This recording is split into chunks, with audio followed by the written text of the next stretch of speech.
Le thème de cette semaine, c'est mourir comme le grain. Dans le creuset, la mort du grain tombant de l'épi est indispensable pour porter du fruit. Sa transformation est indispensable pour devenir une plante chargée de grains nourrissants. Afin de mieux comprendre ce qui se passe dans la mort du grain, nous avons avec nous le pasteur Taylor Lambert. Bonjour pasteur, ça va? Bonjour à nos amis téléspectateurs qui nous regardent. Oui. J'espère que ça va bien se passer pour eux aussi, pour nous. Merci de partager ce moment avec nous.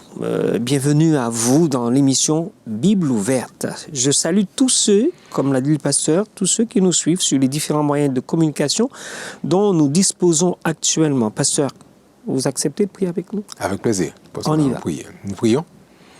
Nous voulons, Seigneur, te remercier de ce que tu nous donnes, cette opportunité de pouvoir tenir ce livre, ta parole dans nos mains. C'est un privilège.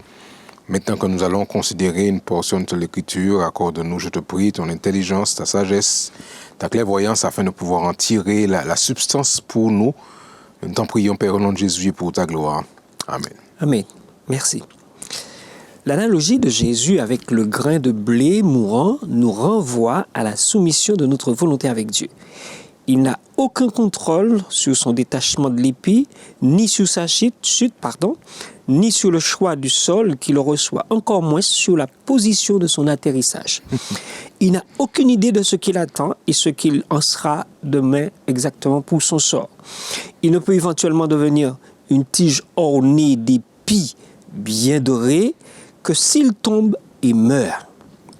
Une plante chargée de fruits par la transformation inscrit dans son cycle parce que c'est dans ses gènes de tomber, de se reproduire et d'avoir du fruit. Dans l'épître aux Éphésiens, je suppose que vous connaissez très bien ce livre, dans l'épître aux Philippiens, l'apôtre a griffonné sur le papier une description très particulière du renoncement du Christ à ses droits. Alors, comment approcher justement le texte de Philippiens 2, versets 5 à 9? Est-ce qu'il y a un impact sur notre dévouement, sur la personne de Dieu dans notre vie chrétienne et le partage avec les autres? Quel impact il peut y avoir? Alors, je crois que deux choses que je voulais dire en introduction par rapport à la question qui est posée, c'est que le Christ est passé maître dans l'art d'utiliser des leçons de choses pour pouvoir nous permettre d'apprendre un concept, de recevoir une idée. Oui. Et en utilisant cette idée du grain qui tombe, qui doit mourir pour renaître, on est obligé de pouvoir regarder la chose et puis tenter de pouvoir en extirper la leçon. Donc, je pense que ça, c'est toujours quelque chose qui m'a toujours marqué, la capacité de pouvoir prendre le bon exemple. Et de toutes les civilisations, de toutes les périodes, on peut comprendre cette image que le Christ nous donne de pouvoir comprendre le processus qu'il y a du grain qui tombe, qui doit mourir pour renaître. Donc il y a quelque chose qui est presque éternel ou qui est presque universel dans la méthode du Christ. Maintenant, pour revenir à la question et au texte de l'apôtre Paul, puisque l'apôtre Paul s'appuie sur le discours du Christ, pour dire cela dans 2 Corinthiens, Philippiens 1, verset 2, versets 7 à 8, je lis pour nos amis qui nous regardent, verset 5. Ayez en vous les sentiments qui étaient en Jésus-Christ, lequel, Jésus existant en forme de Dieu, n'a point regardé comme une proie à arracher d'être égal à Dieu. Mais, verset 7, s'est dépouillé lui-même en prenant une forme de serviteur et devenant semblable aux hommes et ayant paru comme un simple homme. Il continue au verset 8. Il s'est, Jésus, humilié lui-même, se rendant obéissant jusqu'à la mort, et il précise, même jusqu'à la mort de la croix. Donc, Paul là encore, est intéressant de pouvoir faire ce parallélisme entre le Christ et nous. Oui. Puisqu'il nous dit, ayez en vous les sentiments qui étaient en Jésus-Christ. Donc, c'est quelque chose qui me semble d'être fort, qui nous dit, reproduisez la même approche, la même motivation que le Christ avait. Oui. Et ensuite, quand il va entrer dans toute la réflexion de se dépouiller, on comprend quand on peut saisir l'immensité de ce que Dieu est. Oui. Et que Jésus-Christ, tout en étant Dieu, se dépouille Et il arrive jusqu'au niveau du serviteur, puisqu'il dit, il s'est fait en prenant une forme de serviteur. Dans la racine, le mot grec serviteur, doulos, est aussi traduit ailleurs par esclave. Oui. Donc, alors pour nous, ça nous arrange qu'on utilise le mot serviteur, parce que c'est moins dégradant que l'esclave, mais si on se rapprochait autant soit peu du texte original, on aurait pu dire pris la forme d'un esclave. Donc le Christ a été vraiment au plus bas possible, et puis ensuite il dit il s'est humilié en se rendant obéissant jusqu'à la mort. Oui. Et c'est là que ça nous paraît intéressant pour nous par rapport à la réflexion d'aujourd'hui, le grain qui doit mourir, parce que le Christ a été jusqu'à la mort, et nous aujourd'hui nous sommes appelés à faire le même trajet. D'accord. Il fallait qu'il meure là. Il fallait qu'il meure. Oui. Et il fallait qu'il meure pour que nous ayons la vie. Oui. Donc il a compris le cheminement et il nous dit, l'apôtre nous dit, faites comme Jésus, ayez les sentiments qui étaient en Jésus-Christ et soyons prêts à aller dans le même chemin, dans la même trajectoire, être prêts à mourir à nous-mêmes. Lui qui était Dieu n'a pas vu trop difficile de pouvoir passer par la mort. Pourquoi nous ne serions-nous pas prêts à passer nous aussi par la mort? Est-ce qu'on est dans la mort physique ou la mort spirituelle? Alors non, il est clair qu'il s'agit ici plus de la mort spirituelle, c'est-à-dire que la mort du moi. D'accord. Cette capacité, même si parfois le sacrifice pour le Christ peut nous conduire jusqu'à la mort physique. Oui. Donc là, je pense que même si l'apôtre Paul en a fait l'expérience, il a dû être guillotiné pour le Christ. Donc en fait, il dit, nous sommes censés dans la démarche être prêts à mourir à nous-mêmes, cette mort du moi. Mais ça peut arriver que pour le Christ, nous soyons prêts à aller jusqu'à la mort physique. Derrière cette phrase, il ajoute quelque chose d'autre. Jusqu'à la mort, je crois, de la croix. Oui, jusqu'à la mort de la croix. Alors là encore, c'est intéressant parce que dans la pensée du lecteur qui entend ceci, même jusqu'à la... Parce qu'il n'a pas dit jusqu'à la mort, il dit jusqu'à la mort. Et puis, il fait pour emphase, même jusqu'à la mort de la croix. Le sous-entendu, il me semble, c'est que la mort de la croix, c'était la mort la plus méprisante qui pourrait être subie. Et le Christ, dans le contexte du moment où il était sur la terre, a choisi de passer par cet extrême. Ouais. Pas juste pas mourir pour mourir et puis être embaumé comme les Égyptiens dans les sarcophages et puis non, il n'a pas été momifié de cette manière et puis honoré. Ça, c'était la mort la plus vile. On est exposé sur un bois, on est toute ça, la nullité du crucifié apparaît. La nudité physique apparaît. Ouais. Et donc, c'est vraiment la mort la plus ignoble qu'on pourrait subir. Et le Christ a accepté, pour nous, dans cette démarche, d'aller jusqu'à la mort, et comme l'apôtre Paul fait, mais pour en face, même jusqu'à la mort de la croix. D'accord. Donc, il était véritablement comme un ver de terre. Vraiment. Comment expliquer à quelqu'un qui découvre les écrits sacrés que la mort précède la connaissance des pensées et des voies de Dieu pour lui? Est-ce que c'est possible de permettre à quelqu'un de saisir cela? Je pense que c'est possible. L'apôtre Paul va dire dans Corinthiens, si quelqu'un est en Christ, au Corinthiens 5,17, si quelqu'un est en Christ, il est une nouvelle créature. Oui. Mais il y a littéralement, parce qu'on sort d'un système pour entrer à un autre système. Quand on est né du péché, on fonctionne avec la mentalité du péché, avec les gènes presque du péché. Et quand quelqu'un passe par la nouvelle naissance, il reçoit littéralement un nouvel ADN. Et on ne peut pas avoir les deux en même temps. C'est l'un ou l'autre. Oui, c'est l'un ou l'autre. Donc, quand il est donc nécessaire que nous puissions littéralement être prêts à mourir à nous-mêmes dans le sens spirituel, pour pouvoir entrer, comme il le disait à Nicodème, être né de nouveau. Et l'apôtre utilisera plus loin, être né d'en haut. Oui. Donc il y a la naissance d'en bas, la naissance charnelle, la naissance Père-mère. Ouais. Et puis ensuite on a la naissance d'en haut. Et après, et l'apôtre Paul même dira, on peut dire Abba Père, parce que c'est lui qui est notre Père. Nous avons une nouvelle lignée. Nous sommes maintenant frères et sœurs de Jésus. Nouvelle filiation. Et ça, c'est quelque chose qui... Donc on ne peut pas, si on veut entrer dans cette nouvelle dimension, on ne peut pas, comme on le dit souvent parfois, être et avoir été. Il faut mourir à cette ancienne vie pour entrer et dire, pratiquer ce que l'apôtre Paul disait ici, pour avoir les sentiments qui étaient en Jésus-Christ, il faut avoir les gènes de Christ, il faut avoir l'orientation du Christ. Donc on est obligé, pour aller dans ce sens, de passer par une mort. Donc logiquement, pour entrer là-dedans, il faut être mort, avoir fait l'expérience de la mort d'en haut. Oui, tout à fait. L'action de l'esprit. À la vérité, qu'est-ce qui se passe exactement, je titille là-dedans, dans le processus du rapprochement entre le croyant et Dieu? Qu'est-ce qui se passe vraiment?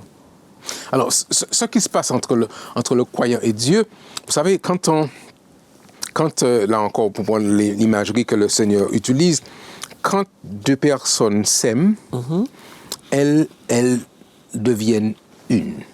Ouais. On parle de... Ils sont tellement... Une seule chair. Ils se ressemblent parfois. Littéralement.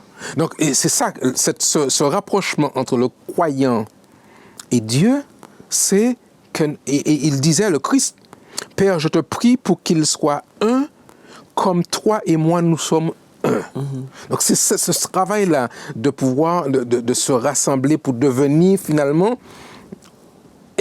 Et on a à ce moment-là les mêmes pensées que le Christ, les mêmes sentiments, la même direction, la même motivation. Donc ce travail d'union doit pouvoir se faire, mais c'est un processus. Peut-on parler de synchronisation? Tout à fait. On parle, et alors c'est Pierre Lanarès qui me semble qui avait écrit ce livre où il disait que le couple regarde dans la même direction. Oui. Donc quand on est unis à Christ, ses pensées sont nos pensées, ses voix sont nos voix, et nous regardons avec lui dans la même direction. Donc c'est vraiment quelque chose qui est fort, mais on ne peut pas le faire si on n'a pas accepté de mourir à soi-même. Or, mourir n'est pas quelque chose que nous faisons même physiquement, spontanément. Non, il y a une résistance, un désir de pouvoir continuer à exister malgré nous. Et ça, il nous faut que nous comprenions que et le Christ donc prend l'analogie de la graine. Pour qu'elle puisse porter du fruit, elle doit mourir. Et quand on fait un petit peu de biologie, je n'ai pas beaucoup étudié dans ce sens, mais on voit bien que pour que cette graine, il faut qu'elle meure parce que la substance dont elle a besoin, pour que le germe puisse croître, il faut qu'elle puisse abandonner cette substance que le germe va puiser pour ensuite faire une nouvelle plante. Donc on ne peut pas être et avoir été, il faut accepter de mourir.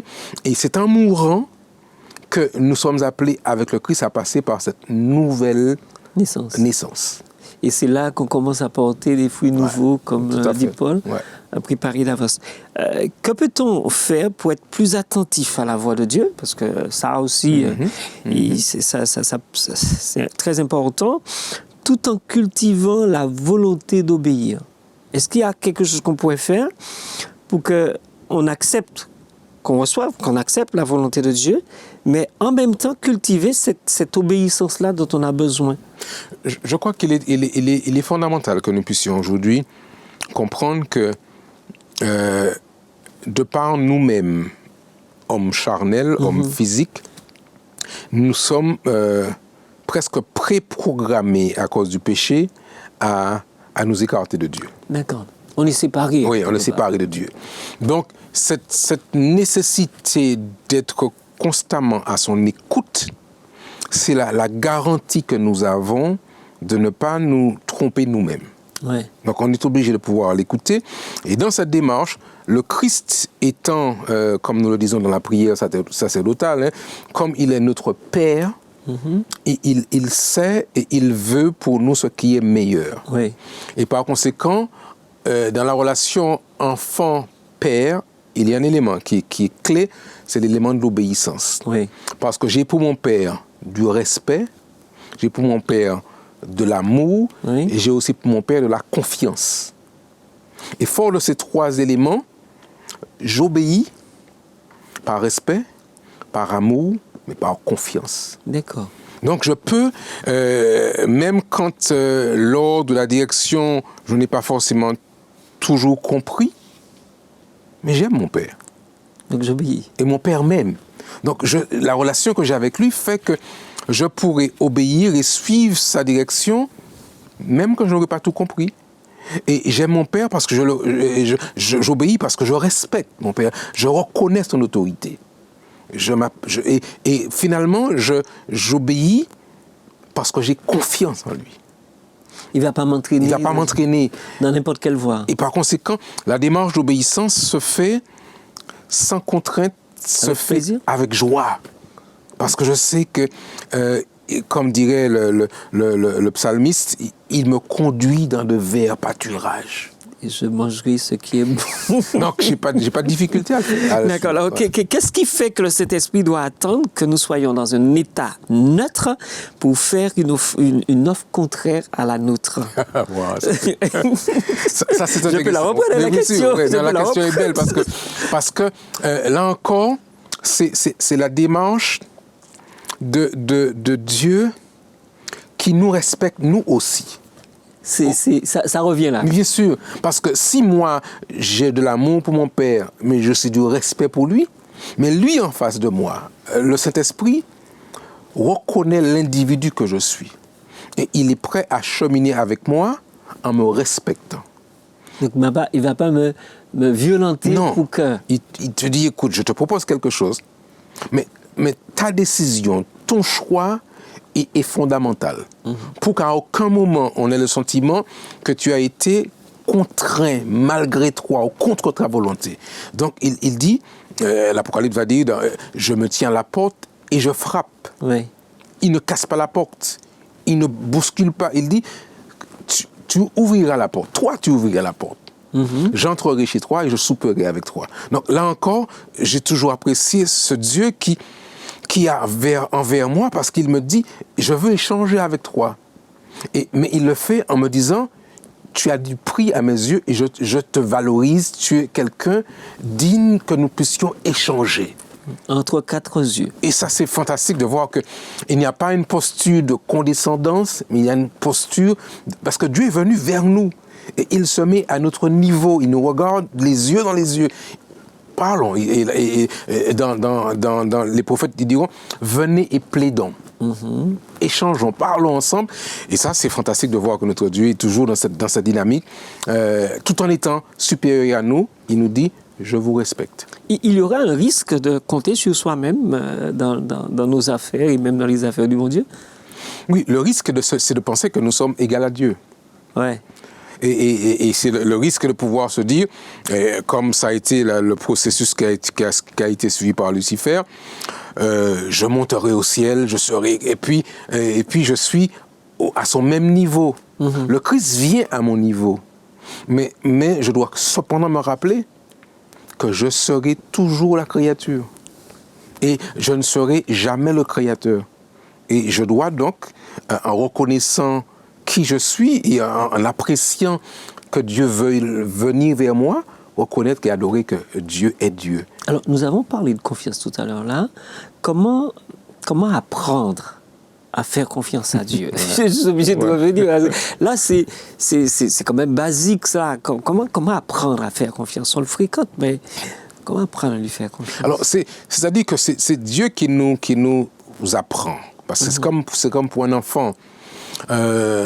Quand l'enfant est petit, il ne sait pas marcher, on lui donne la main. Ouais. Et il y a ce sentiment d'assurance parce que la main de mon père est plus grande que la mienne. Oui. Et je me sens fort parce que sa main est plus forte que la mienne. Cette grande main qui me tient. Donc, j'apprends à faire confiance à Dieu parce que nous avons cheminé ensemble. Ouais.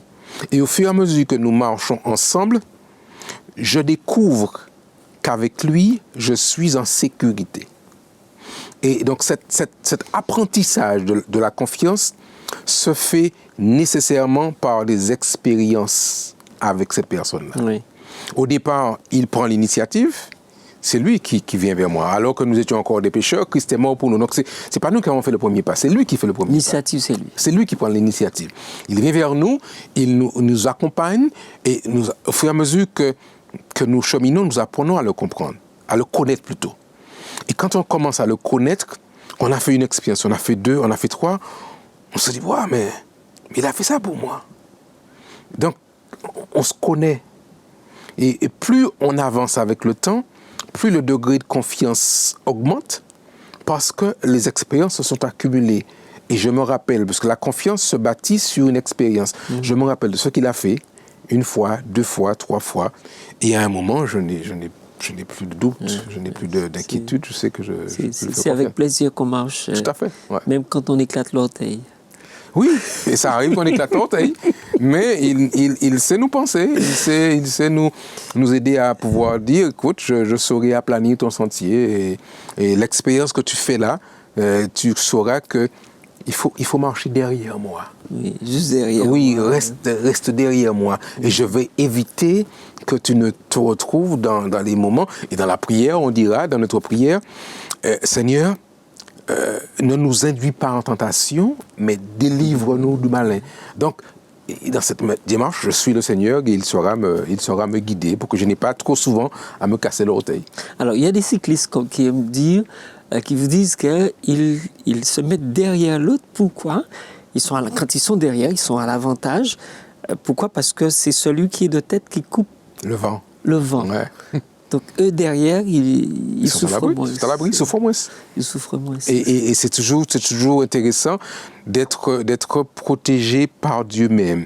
Alors, il y a un hymne de louange que certains connaissent qui dit comme ça, que quand je suis protégé par Dieu même, c'est pas par n'importe qui, je suis protégé par Dieu lui-même. Et ça... je pense encore au psaume 23, quand je marche dans la vallée de l'ombre de la mort, je ne crains aucun mal, car tu es avec moi. Mais le tu es avec moi, c'est le bon berger qui est avec moi. Et quand le bon berger est avec moi, même s'il y a des loups, même s'il y a des menaces, je sais que le bon berger saura prendre soin de moi. Je vais peut-être sortir. Quelles sont les éventuelles combinaisons qui pourraient nous mettre sur la réserve de faire confiance à Dieu ? Ça existe ? Alors, il n'y a pas vraiment de raison qui pourrait nous empêcher de ne pas faire confiance à Dieu. Mais la menace qu'il y a, ce sont les faux bergers. Les faux bergers. Qui viennent vous dire, ne lui fais pas confiance. Ouais. Mais non, tu peux y aller. Tu as le droit de pouvoir être libre, de pouvoir aller goûter l'herbe à côté, l'herbe est verte. Et c'est ce genre de discours-là qui vont nous mettre en opposition avec celui qui nous veut du bien. C'est l'adversaire qui vient semer sa mauvaise graine en nous faisant croire qu'il n'est pas un bon, c'est pas un bon Dieu. Il vous garde en esclavage, il vous empêche d'aller découvrir ce qu'il y a. Et hélas, parfois, quand on écoute ces mauvaises langues, ces mauvaises voix, on fait l'expérience et on se rend compte qu'on a été trompé. Et puis on fait vite revenir sous sa protection avec les larmes aux yeux. Et c'est ça le risque. Maintenant, quand on est avec le Seigneur, il n'y a aucun risque.